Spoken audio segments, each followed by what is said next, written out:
বিস্তারিত সংবাদ শুনছেন আপনি। আসন্ন ত্রয়োদশ জাতীয় সংসদ নির্বাচনকে সামনে রেখে বাংলাদেশ জামায়াতে ইসলামী গাইবান্ধা জেলার 5টি আসনে তাদের চূড়ান্ত প্রার্থী তালিকা ঘোষণা করেছে।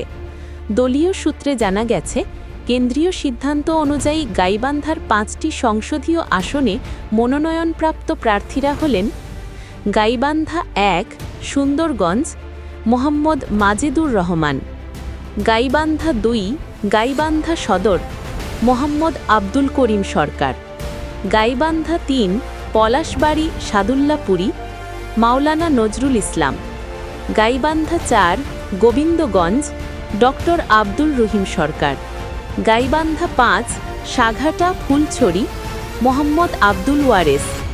নেতৃবৃন্দ জানান, জনগণের ভোটের মাধ্যমে ন্যায়ভিত্তিক সমাজ প্রতিষ্ঠা, সুশাসন ও ইসলামী মূল্যবোধে রাজনীতি শক্তিশালী করাই জামায়াতে ইসলামীর মূল লক্ষ্য। প্রতিবেদন জানাচ্ছিলেন মোহাম্মদ রায়হান ইসলাম। বাংলাদেশ জামায়াতে ইসলামী সত্য ও ন্যায়ের পথে দৃঢ় প্রত্যয়।